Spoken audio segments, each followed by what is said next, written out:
Look at this monkey pretending to serve civilized people. The Arabic words echoed through the marble lobby of the Grand Metropolitan Hotel. Khalil Hassan, tech billionaire worth hundreds of millions, didn't bother lowering his voice as he watched the black waitress approach. Zara Williams carried a silver tray of refreshments, her movements elegant despite her simple hotel uniform. She offered the tray with a warm, professional smile. Khalil barely glanced at her before continuing in Arabic. These creatures think they belong in places like this. Disgusting. His associate laughed. At least she can't understand what we're saying. That's when something shifted in Zara's eyes. A spark. A flash of something dangerous. She understood every single word, but she simply maintained that perfect smile, nodded politely, and stepped back with the grace of someone who knew exactly what game was being played. Have you ever watched someone make the biggest mistake of their life without even knowing it? 3 hours later, the hotel's exclusive Arabic Cultural Heritage Gala was in full swing. Diplomats, business leaders, and dignitaries filled the ballroom, their conversations creating a symphony of power and influence. Zara moved silently between tables, refilling water glasses and clearing plates. To the guests, she was invisible. Just another piece of the hotel's flawless service machine. At table 7, tension crackled in the air. Lebanese ambassador Farid Karam sat across from Syrian trade delegate Omar al-Rashid, their voices rising with each exchange. "This is impossible," Ambassador Karam said in English, frustration bleeding through his diplomatic composure. "Without proper translation, we're talking in circles." Omar al-Rashid checked his phone for the 5th time in 10 minutes. "My flight leaves at midnight. If we can't finalize this tonight." Zara slowed her steps, pretending to arrange the centerpiece. In rapid Arabic, she heard the real problem unfolding. The official translator was stuck in traffic from a massive highway accident. These two men were trying to negotiate a $50 million humanitarian aid agreement that would provide clean water infrastructure to 100,000 refugees. But critical cultural nuances were getting lost in broken English. "The children will have to wait another year," Omar said, his voice heavy with defeat. Ambassador Karam pounded his fist on the table. "Unacceptable. But what choice do we have?" Zara's hand froze on the crystal vase. She understood every word they'd spoken, not just the language, but the diplomatic protocols, the regional dialects, even the historical context that shaped their concerns. Her Oxford PhD in Middle Eastern Studies hadn't prepared her for serving dinner, but it had prepared her for exactly this moment. Around the table, other guests began to notice the commotion. Conversations quieted. All eyes turned toward the two frustrated diplomats. Omar started to rise from his chair. "I'm sorry, Ambassador," without proper mediation. That's when Zara made a decision that would change everything. She stepped forward, setting down her serving tray with deliberate precision. The soft clink of crystal against marble seemed to echo through the suddenly quiet ballroom. "Excuse me, gentlemen." Zara's voice carried a quiet authority that cut through the ambient noise like a blade. Both diplomats looked up, startled by the interruption from hotel staff. "I couldn't help but overhear your difficulty with the water purification standards in Article 7. Ambassador Karam blinked. "I'm sorry, what?" Without missing a beat, Zara switched to flawless classical Arabic, her accent carrying the refined tones of Lebanese diplomacy. "Ambassador Karam, when you referenced ma'atatin, you meant purified water, meeting true international standards, not simply filtered water as Mr. al-Rashid understood." The air in the ballroom seemed to freeze. Conversations at nearby tables stopped mid-sentence.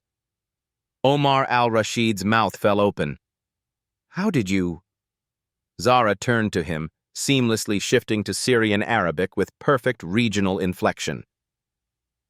"Mr. al-Rashid, your concern about taqsim al-masadir, resource distribution, Includes not just physical infrastructure, but comprehensive training programs for local technicians. This wasn't clear in the English translation. From across the room, Khalil Hassan turned at the sound of fluent Arabic. His confident smile faltered as he recognized the simple waitress commanding the attention of two senior diplomats. Miss, Ambassador Karam stared at her name tag. Miss Williams? Do you work in translation services? Not officially. Zara pulled a cloth napkin from her apron and began sketching an organizational chart, labeling components in Arabic, English, and French. But if I may suggest, the infrastructure timeline in Article 12 could be restructured to address both your concerns. Her pen moved with practiced precision. Water treatment facilities in Phase 1. Training programs running parallel, not sequential. Quality checkpoints that satisfied Lebanese standards while meeting Syrian implementation deadlines. The legal liability framework shifts between phases, she explained, drawing connecting lines between concepts. Lebanon maintains oversight during installation. Syria assumes responsibility post-training. Both parties' requirements are met without compromising the timeline. Omar leaned forward, studying the napkin. This actually works. The budget allocations align perfectly. How is this possible? Ambassador Karam's voice carried a mix of amazement and professional skepticism. These are highly technical diplomatic protocols. Other guests began gravitating toward Table 7. The energy in the room had shifted from polite dinner conversation to something electric, urgent. Khalil started moving through the crowd, his expression shifting from confusion to something approaching alarm.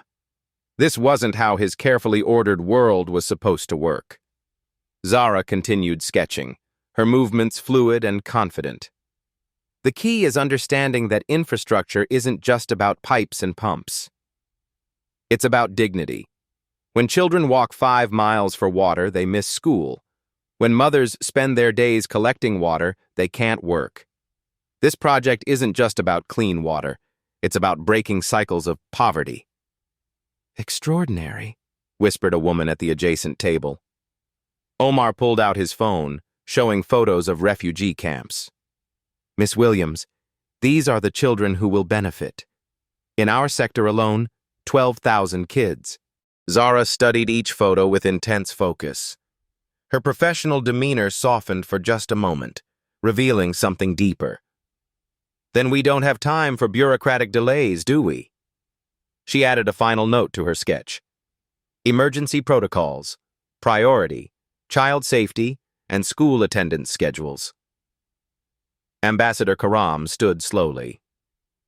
Miss Williams, in 30 years of diplomatic service, I've rarely seen such precise cultural and technical understanding. He paused.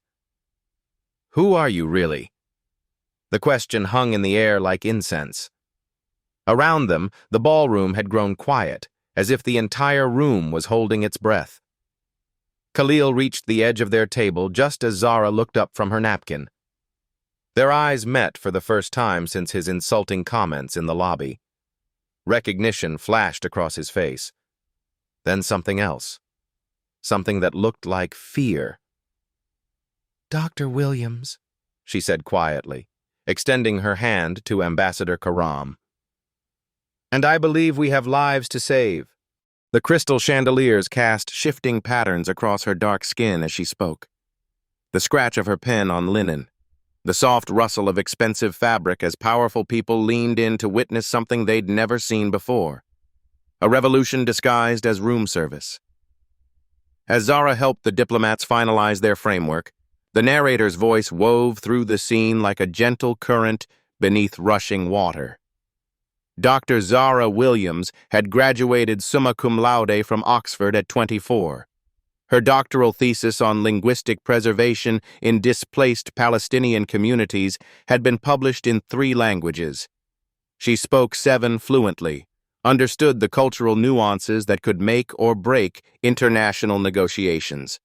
But brilliance doesn't pay medical bills.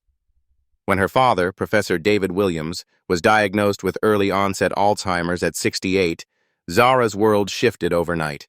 The man who had taught Arabic literature at the local community college, who had filled their home with poetry from Rumi to Darwish, began losing words like scattered leaves. The memory care facility cost $8,000 monthly.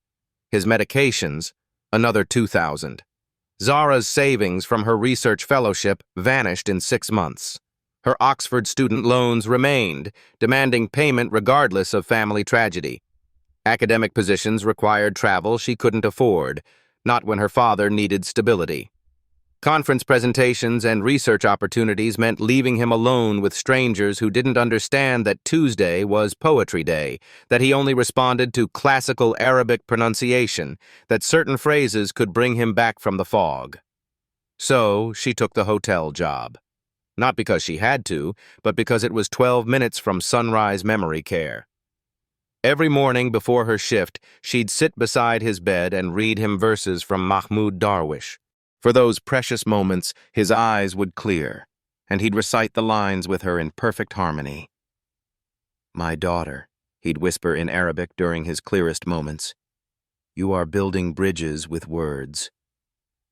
The hotel uniform became her armor. It was easier to be invisible than to explain why someone with her qualifications was serving coffee to people who assumed intelligence came with the right accent and address. She'd learned to read people's true intentions beneath their words, a skill her father's illness had taught her that no classroom could. When someone's mind fractures, you learn to listen not just to what they say, but to what they mean, what they need, what still reaches them through the darkness. Tonight, watching that aid agreement about to collapse, she couldn't stay invisible. Not when 12,000 children needed clean water. Some bridges are worth revealing yourself to build. Ambassador Karam stood up, his decision made. "Miss Williams, Dr. Williams, we have an emergency situation. Our translator is stranded indefinitely and we need to present this revised agreement to the full Syrian delegation in 20 minutes. He glanced at his watch, then at Omar al-Rashid. Could you possibly help us facilitate this discussion?"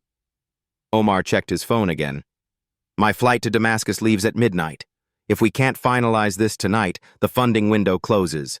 The refugee camps will have to wait until next year's budget cycle." The weight of that statement settled over the table like a heavy blanket. 12,000 children, another year without clean water. Zara looked down at her hotel uniform, then at the room full of power suits watching their exchange. "I'm not officially credentialed for diplomatic translation. There are protocols, legal requirements." From across the room, other guests had begun to gather. Hotel manager Robert Brooks appeared at her shoulder, looking nervous about the disruption to his carefully orchestrated event. "Is everything all right here?" Brooks asked, his voice tight with professional concern.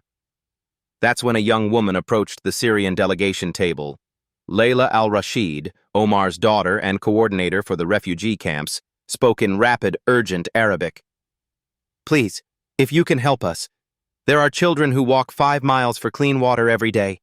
The girls miss school because they spend all day collecting water instead of learning to read." Zara's eyes met Layla's across the table. Something passed between them. A recognition of shared struggle, of being underestimated, of carrying responsibilities heavier than their years should bear. "How many children in your sector?" Zara asked softly in Arabic.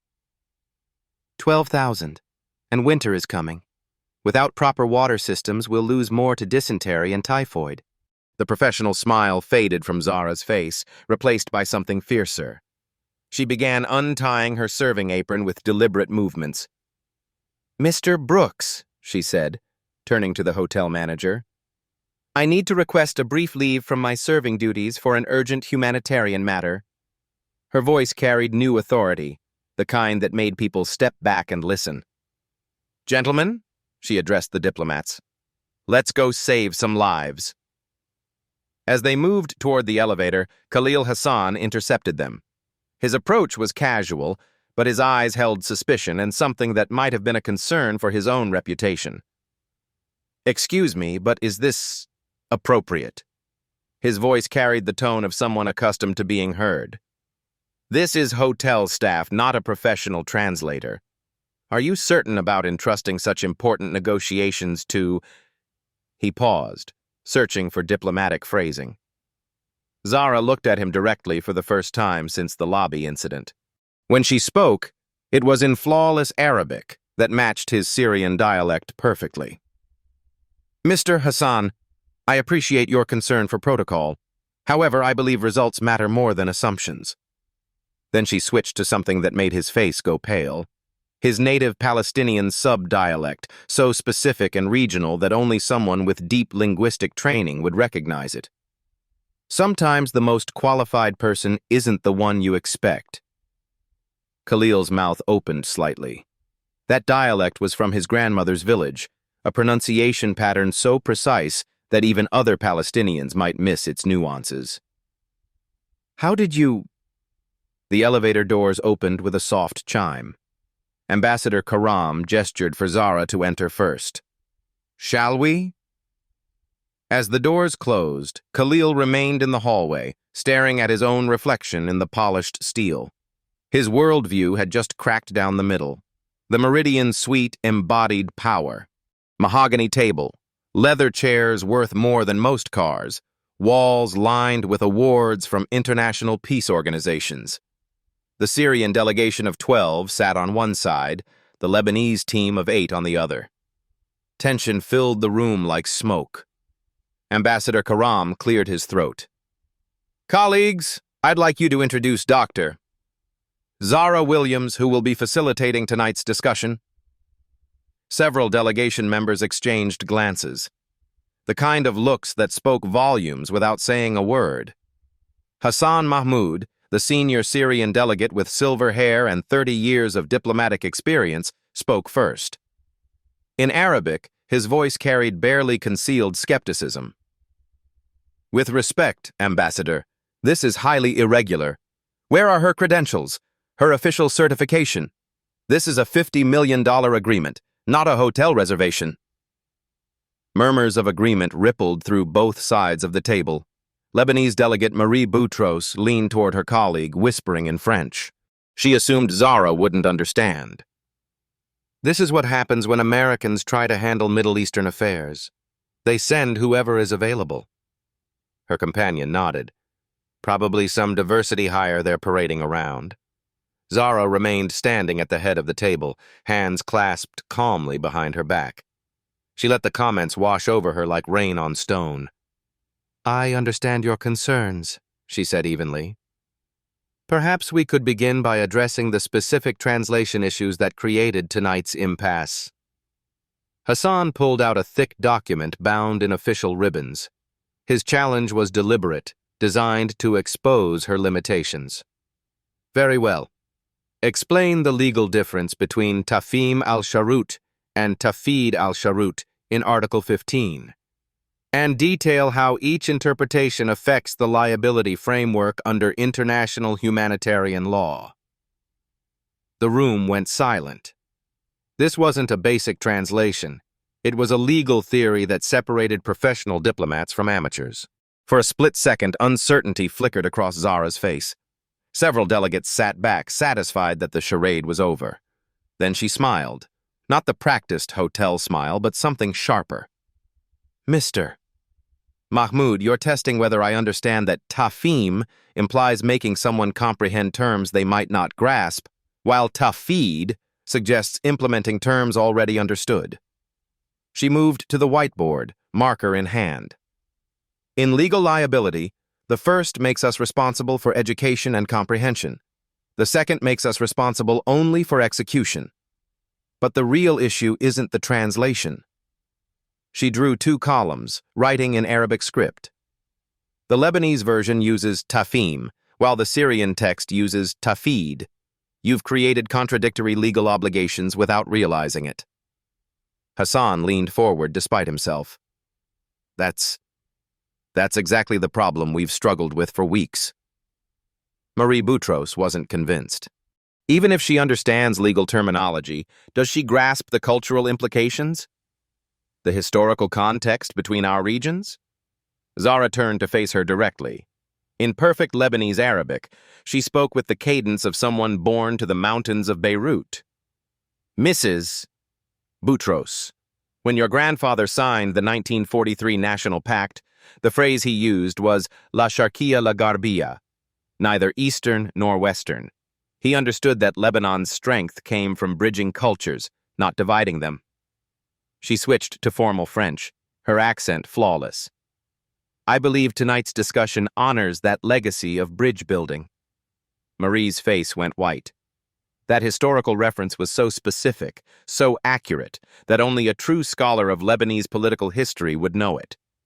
The room's energy shifted. Suspicion gave way to grudging respect. Omar al-Rashid stood slowly. Dr. Williams, please, help us find a way forward. Through the glass doors, a figure watched from the hallway. Khalil Hassan stood motionless, his expression no longer dismissive but calculating, as if seeing something that fundamentally challenged everything he thought he knew about power and intelligence. Zara approached the whiteboard with the confidence of someone who had done this before. Her movements were fluid, purposeful, like a conductor preparing to lead an orchestra. Let's map actual needs versus the language used to describe them, she said, creating 2 columns in Arabic and English. Instead of translating word for word, she began extracting underlying intentions. Her marker moved across the board with surgical precision. When you say water infrastructure, Mr. Al-Rashid, you mean immediate relief for families walking hours for basic necessities. She drew connecting lines between concepts. When Ambassador Karam references sustainable development, he means systems that won't collapse in 5 years, leaving communities worse off than before. The adversarial atmosphere began to dissolve. Delegates leaned forward, engaging rather than defending. The issue isn't translation, Zara continued, turning to face the room. Both versions are trying to solve different aspects of the same problem. Lebanon wants long-term sustainability. Syria needs immediate implementation.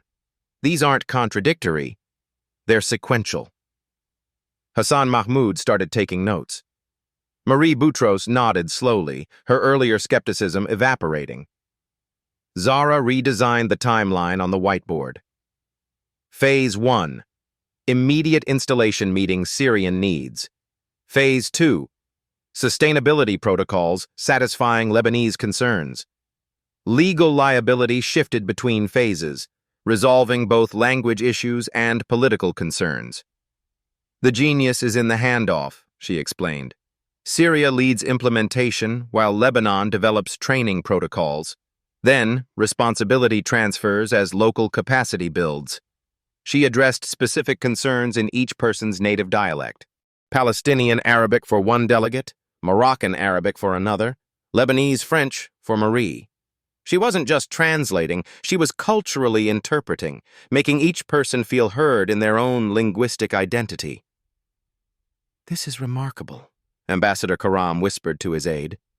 I've seen professional diplomatic translators with decades of experience who couldn't do what she's doing. Within 30 minutes, they had a revised framework. Water purification systems would be installed immediately, Syria's priority. Training programs would begin simultaneously, Lebanon's requirement. Legal liability was shared proportionally across implementation phases. That's when Layla al-Rashid approached the whiteboard. Dr. Williams, may I show you something? She pulled out her phone, swiping through photos of children at refugee camps, faces that could have been 8 or 18, aged by circumstances beyond their control. These are the children who will benefit from tonight's work. Zara studied each photo with intense focus. Her professional composure softened as she recognized the human cost of bureaucratic delays. How many miss school because of water collection duties? In my sector? About 60% of the girls. They're the ones who walk the farthest. Zara added a note to the timeline. Priority implementation. School-age girl safety protocols and collection point proximity to educational facilities. Hassan stood and extended his hand. Dr. Williams, I owe you an apology. Your expertise is extraordinary. Marie Boutros added in French, You've accomplished in 1 hour what we couldn't in 3 weeks of negotiations. Omar al-Rashid's voice broke slightly as he spoke. Dr. Williams, you've just ensured that 12,000 children will have clean water by the end of next month. How do we thank someone for that? Zara set down her marker and looked around the room, at faces that had transformed from skeptical to respectful to genuinely moved. You don't thank me, she said quietly. You remember that expertise comes in unexpected packages. Next time, you look deeper before making assumptions. The squeak of marker on the whiteboard had been replaced by the rustle of papers as agreements were drafted. Translation devices sat silent on the table, no longer needed. As delegates began drafting the final agreement, Ambassador Karam approached Zara privately. Dr. Williams, I have a proposition for you, but first, I think there's someone who needs to speak with you. He nodded toward the hallway where Khalil Hassan waited, his entire worldview quietly crumbling. The meeting ended with handshakes and genuine smiles. As delegates filed out, discussing implementation details in excited clusters, Khalil Hassan entered the room. Zara was packing up her notes, still in her hotel uniform but carrying herself differently now. The invisible armor had been replaced by quiet authority. Khalil approached hesitantly, like a man walking toward his own judgment. Dr. Williams, I owe you an apology. He struggled with the words in English, then switched to Arabic. My comments earlier were the words of an ignorant man who confused wealth with wisdom. Zara looked at him steadily. No anger, no triumph, just a clear-eyed assessment. Mr. Hassan, we all make assumptions. The question is what we do when we realize we're wrong. How did you know my dialect so precisely? That Palestinian dialect is very specific to my grandmother's village near Hebron. I wrote my doctoral thesis on linguistic preservation in Palestinian diaspora communities. Your grandmother's village had a unique phonetic pattern that survived displacement. It's actually quite beautiful, a testament to cultural resilience.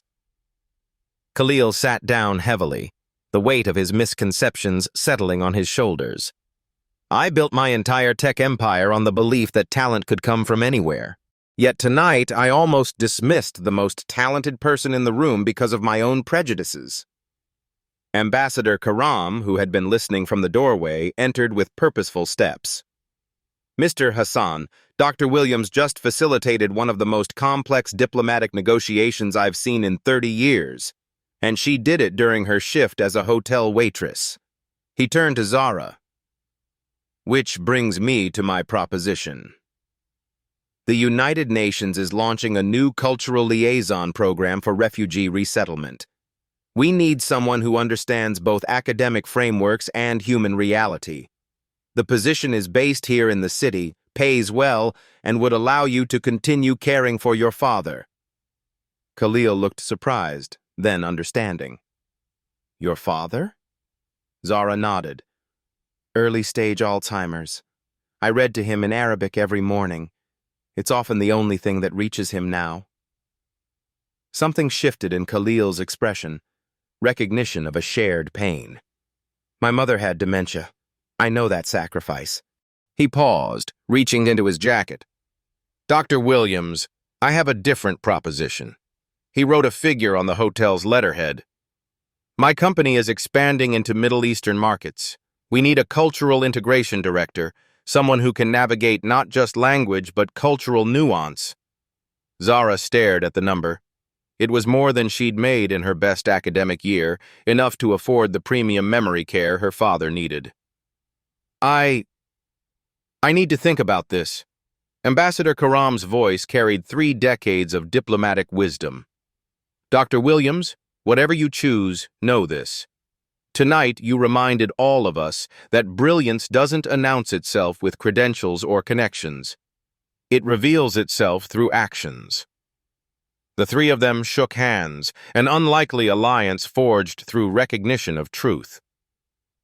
There's something else, Khalil said quietly. "Tomorrow morning, I'm giving the keynote at the International Business Summit. 500 of the most influential people in the city." He met her eyes directly. "I'd like to tell them about tonight, with your permission. It's time the world learned what real talent looks like." Later that evening, as the hotel quieted and the last guests departed, Zara and Khalil found themselves in the lobby's quiet corner. 2 coffee cups sat between them on a small marble table. The formal dynamics had dissolved into something more honest, more human. "You want to know the truth?" Khalil's voice was softer now, stripped of its earlier arrogance. "I learned English from American sitcoms as a refugee child in Jordan. For years, I was ashamed of my accent, my background." He stared into his coffee. "When I made my first million, I thought I could buy my way out of that shame." Zara recognized the pain behind his words. "But shame has a way of turning outward, doesn't it? Making us judge others the way we were afraid of being judged." "My father was a literature professor in Damascus before the war," Khalil continued. "Lost everything. His university position, his research, his sense of purpose. I swore I'd never be vulnerable like that again." He pulled out his phone, showing her a photo of an elderly Palestinian man with kind eyes and weathered hands. "Tonight, watching you command that room with quiet dignity, you reminded me of him." Zara's expression softened. "My father taught Arabic literature at a community college. When the dementia started, he'd mix up his words, become frustrated. But when I read him Rumi or Darwish, something in his eyes would clear." Her voice grew tender. "He taught me that language isn't just communication. It's a connection to who we are." Khalil's voice broke slightly. "My father died last year, still believing I was ashamed of where I came from. I never got to tell him he was wrong." Zara reached for a hotel napkin and wrote something in elegant Arabic script. She slid it across the table. "The wound is the place where the light enters you. Rumi." She looked up at him. "Your father would be proud of the man who apologized tonight, not the billionaire who built walls." Khalil stared at the napkin, then carefully folded it and placed it in his wallet next to a faded photo. "Dr. Williams, Zara, would you consider me not just an employer, but a partner in something bigger?" "What do you mean?" "What if we didn't just hire talented people from unexpected places, but actively sought them out? What if we created pathways for invisible brilliance to become visible?" Zara smiled. The first genuine smile he'd seen from her all evening. "That's a beautiful vision, Khalil. But it starts tomorrow, with how you treat the next person who serves your coffee." As they prepared to part ways, Khalil said quietly, "There's one more thing about that keynote tomorrow. I'm not speaking alone. The International Business Summit." The Grand Metropolitan's ballroom was packed with 500 CEOs, diplomats, investors, and media representatives. Power suits and strategic conversations filled every corner. Zara sat in the front row, wearing a professional blazer over her hotel uniform, a deliberate choice that would soon make perfect sense. Khalil took the stage to polite applause. "Ladies and gentlemen, I came here to speak about market expansion and cultural competency. But last night, I learned something that changed everything I thought I knew about talent recognition." The audience shifted, sensing this wouldn't be a typical keynote presentation. "Yesterday, Doctor." Zara Williams was serving refreshments at our cultural gala. He gestured toward her. What the room didn't know was that she holds a PhD from Oxford and speaks 7 languages fluently. Murmurs rippled through the crowd as hundreds of eyes turned toward Zara. Many recognized her as hotel staff. More importantly, what I didn't know was that my own prejudices nearly cost 12,000 refugee children access to clean water. The room grew tense. This was uncomfortable territory for a business conference. Victoria Sterling, CEO of Sterling International and known industry skeptic, stood up. Her voice cut through the whispers like a blade. Mr. Hassan, with respect, this seems like performative social responsibility. How do we know this isn't staged for media attention? Khalil looked at Zara. Dr. Williams, would you be willing to demonstrate your capabilities? Not to prove anything to anyone, but to show what we almost missed? Victoria continued, sensing an opportunity to expose what she saw as corporate theater. My company has been trying to break into the Moroccan market for 2 years. Our cultural consultants can't seem to bridge the communication gap with local partners. She pulled out her tablet, swiping to a presentation. If she's as talented as you claim, perhaps she can solve what our experts couldn't. The room went silent.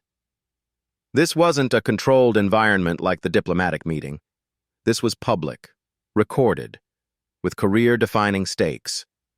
Cameras that had come to cover Khalil's speech were now focused on Zara. Mrs. Sterling, Zara approached the microphone calmly. May I ask what specific aspect of the Moroccan market has been challenging? We're trying to launch our education software, but every meeting ends with confusion about implementation timelines and educational priorities. Our translators say everything is correct, but nothing moves forward. Zara nodded thoughtfully. Are your meetings scheduled for specific times with structured agendas? Victoria nodded. Of course. We're professionals. And are you discussing long-term contracts in first meetings? Another nod. We need to establish terms up front. Mrs. Sterling, in Moroccan business culture, time is relational, not transactional. Scheduling a specific time without building relationships first can signal disrespect. Discussing long-term commitments before establishing trust violates cultural protocol. She turned to address the full audience. The solution isn't better translation. It's cultural restructuring. The first meeting should be social. Tea, conversation about families, shared interests. Business is discussed only after trust is established. Victoria stared at her tablet, scrolling through months of failed meeting notes. More importantly, Zara continued, Moroccan educators prioritize community impact over individual achievement. Frame your software not as productivity enhancement, but as community empowerment tools. An audience member stood up. Ahmed Ben Ali, CEO of a Moroccan investment firm, began speaking in Arabic. Everything she just said is absolutely correct. We've been waiting 2 years for Sterling to understand these principles. Zara responded in flawless Moroccan Arabic, then translated for the room. Mr. Ben Ali says he's been frustrated by Western companies who mistake directness for efficiency and speed for progress. The room transformed. Other international business leaders began asking questions. A Japanese CEO asked about cultural protocols in Tokyo. A Brazilian entrepreneur wanted advice on African markets. Zara fielded each question with specific, nuanced cultural insights that revealed years of deep study. Then Richard Blackwood stood up. The venture capitalist was notorious for his harsh assessments and aggressive questioning. This is all very impressive theater, but let's be honest. His voice carried decades of boardroom authority. She's a hotel waitress with an interesting academic background. How do we know she can actually deliver results in high-stakes business environments?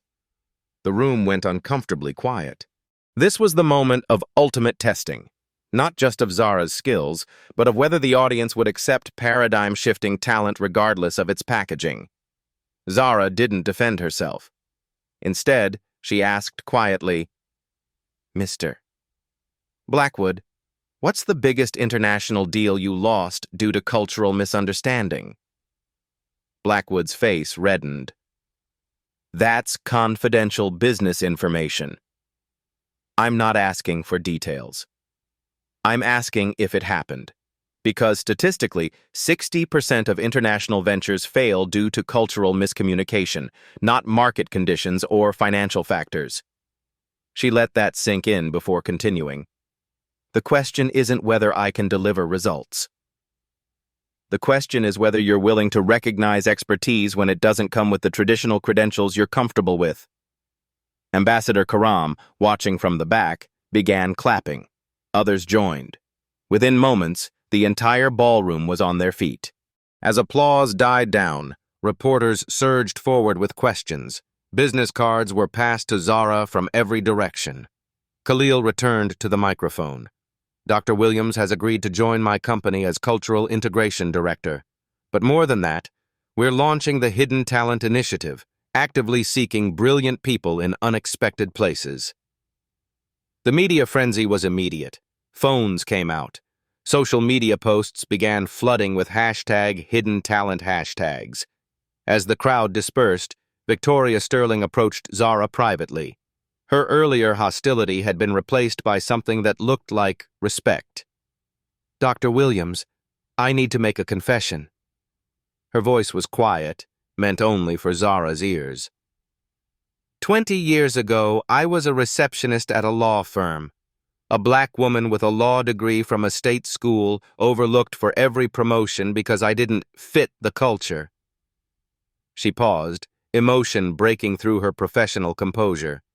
I built Sterling International specifically to prove that overlooked talent could succeed, but somewhere along the way, I became the very thing I once fought against. Victoria extended her hand.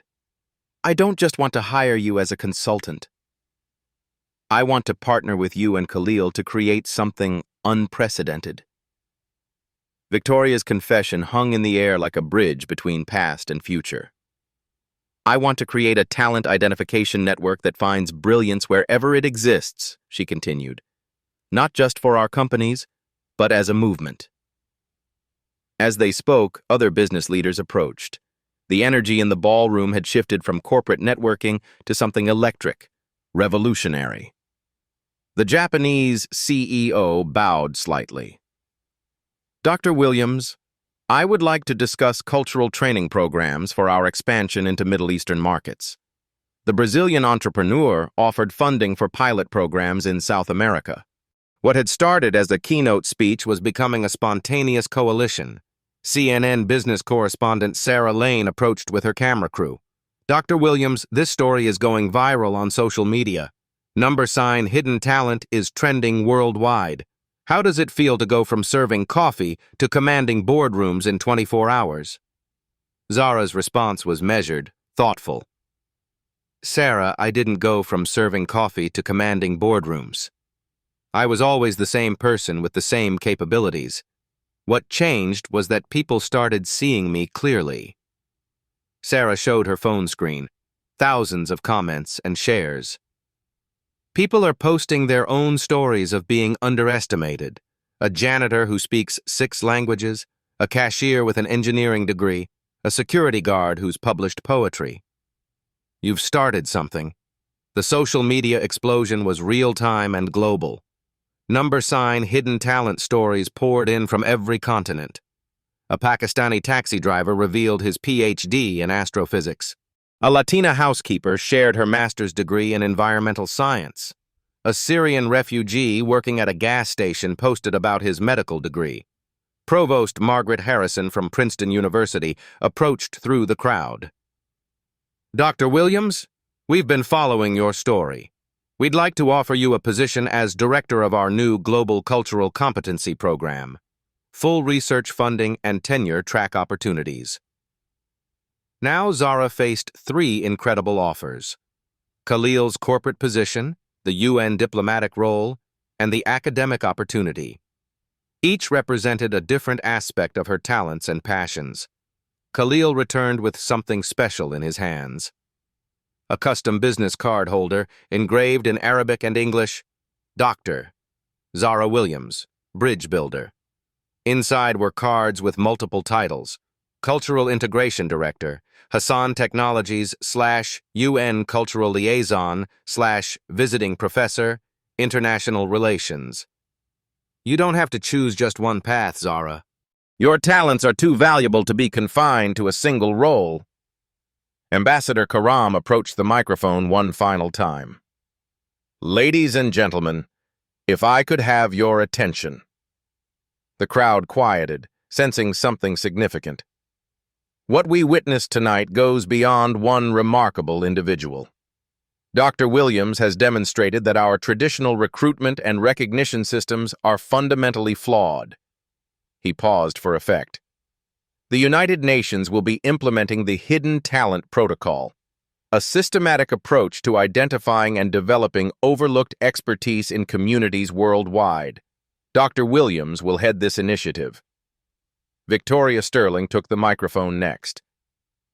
Sterling International pledges $10 million to fund hidden talent identification programs in underserved communities. We're not just changing our hiring practices, we're changing how we define and discover talent. The formal announcements triggered another wave of media coverage. International news outlets were picking up the story. The BBC called it the Waitress Revolution. Al Jazeera framed it as challenging Western corporate bias. As the formal events wound down, Zara's phone rang. The caller ID showed Sunrise Memory Care. "I need to go," she told the crowd of supporters. "My father is having a good day and asking for me." Khalil, Victoria, and Ambassador Karam offered to escort her to the facility. "Dr. Williams," Khalil said, "your father should know what his daughter accomplished tonight." The drive to Sunrise Memory Care was quiet, each of them processing the magnitude of what had just occurred. Not just a business deal or diplomatic success, but a fundamental shift in how talent could be recognized and valued. At the facility, Professor David Williams sat by his window, lucid and alert. When Zara entered wearing her blazer and hotel uniform combination, his eyes cleared with recognition. "Zara," he said in Arabic, "you sound different today. Stronger." She sat beside him and began reciting the Rumi poem they'd shared that morning. He joined in, his voice strong and clear, the fog of illness temporarily lifted. "Baba," she responded in Arabic, "today I remembered everything you taught me about the power of words to build bridges." Khalil, Victoria, and Ambassador Karam watched from the doorway as father and daughter spoke together in the language that connected them across illness and time. Professor Williams took Zara's hand and said clearly, "My daughter, the bridge builder. I always knew the world would see you as I do." Outside the facility, news vans had gathered. The story had exploded across international media, BBC, Al Jazeera, CNN International, all covering the waitress who changed everything. Global response was immediate and overwhelming. University representatives announced new scholarship programs. Major corporations pledged to revise hiring practices. The State Department expressed interest in cultural competency training for diplomatic staff. Hotel General Manager Robert Brooks arrived with his entire staff. "Dr. Williams, we'd be honored if you'd accept the position of Cultural Affairs Director. Your uniform from tonight will be displayed in our lobby as a reminder that excellence comes in many forms." The ripple effect was already beginning. Local news interviewed other hotel staff who revealed their own hidden talents. The housekeeper with a master's degree in environmental science. The valet who was a published historian. The chef spoke 5 languages and held a degree in international relations. As evening fell, Zara stood in the hotel lobby where it all began. She was surrounded by symbols of her journey, the diplomatic agreement that would help thousands, business cards from global leaders, and most importantly, a photo of her father smiling clearly for the first time in months. The story reached refugee camps where Layla al-Rashid showed children Zara's photo. "This is the woman who helped bring you clean water." She reminds us that our voices matter no matter where we stand. The transformation was complete, but grounded. Within hours, Zara had gone from invisible to indispensable, but more importantly, she had sparked a global conversation about recognizing talent in unexpected places. The hotel lobby's marble floors still gleamed under crystal chandeliers. But now they reflected something different. The light of possibility, the recognition that brilliance exists everywhere, waiting to be seen. 6 months later, The transformation was complete, but grounded in reality. Zara worked part-time across all three roles: corporate cultural director, UN liaison, and university professor. Her father had moved to a premium care facility where she visited daily, their Arabic conversations a constant source of connection. The Hidden Talent Initiative had identified over 2,000 overlooked professionals in unexpected positions. A former janitor now led environmental sustainability at a Fortune 500 company. A parking attendant with an MBA launched a successful consulting firm. A grocery store clerk with a chemistry PhD headed product development for a major pharmaceutical company. The cultural shift was measurable. Khalil's company had become a model for inclusive talent recognition, expanding successfully into 12 international markets, using culturally informed approaches. Victoria Sterling's business flourished using the Moroccan strategies Zara had outlined, leading to partnerships across North Africa. The UN's refugee resettlement program had improved dramatically with better cultural mediation. Clean water flowed in camps where Layla al-Rashid sent weekly updates, photos of children attending school instead of walking miles for water. Khalil, genuinely transformed, spoke at conferences about the arrogance of assumptions. He'd funded language preservation programs in Palestinian communities and established scholarships for refugee children. Zara taught me that wealth without wisdom is just expensive ignorance, he'd say, the folded Rumi poem still in his wallet. Professor Williams had good days and difficult ones, but the Arabic poetry sessions continued. On his clearest days, he asked about his daughter's important work building bridges between peoples. The story had been covered in Harvard Business Review, featured in documentary films, and studied in business schools worldwide as a case study in unconscious bias and talent recognition. Despite global attention, Zara still enjoyed simple pleasures: a perfectly prepared cup of coffee, served with genuine respect between equals. 3 major universities had established Williams Fellowships for overlooked scholars. The State Department implemented mandatory cultural competency training. The hotel industry launched recognition programs for employee expertise beyond job descriptions. Standing in her father's room one evening, reading him Arabic poetry as sunset light streamed through windows, Zara reflected on the journey. "Baba, remember when you told me that words have the power to change worlds?" You were right. Her father, in a moment of clarity, responded, "My daughter, you didn't change the world with words. You changed it by refusing to be invisible." The scene transitions to everyday moments: people in service positions, immigrants, overlooked individuals in every community. Zara's story isn't unique because of what she could do. The narrator's voice returns, calm and powerful. It's unique because someone finally noticed. How many brilliant minds serve your coffee, clean your offices, park your cars, or ring up your groceries? How many solutions to complex problems walk past you every day? Invisible because they don't match your expectations of what expertise looks like. Tomorrow, learn the name of someone who serves you. Ask about their background, their interests, their dreams. Listen not with curiosity, but with recognition that talent doesn't announce itself with credentials. Zara changed Khalil's perspective in a single evening. Khalil changed an industry. An industry can change a culture, and a culture can change the world. The question isn't whether you'll encounter hidden talent. You will, probably today. The question is whether you'll have the wisdom to recognize it and the courage to act on that recognition. The final shot returns to the hotel lobby where a small plaque now reads, "Excellence comes in every form. Look deeper, see clearer, build bridges." But the real change isn't in the plaque. It's in how people interact. Guests asking servers about their day, really listening to the answers. Hotel staff sharing stories about their education, their dreams, their expertise beyond their uniforms. Share this story. Tag someone who's been underestimated. Use hashtag hidden talent to tell us about brilliance you've discovered in unexpected places. The next time someone serves you, really see them.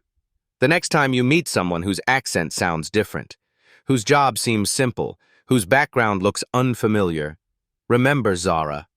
Remember that some of the most extraordinary people in the world are hiding in plain sight, waiting for someone with the wisdom to recognize their worth. If this story moved you, subscribe for more accounts of ordinary people doing extraordinary things when given extraordinary recognition. Because the truth is, talent doesn't need permission to exist, but it needs permission to be seen.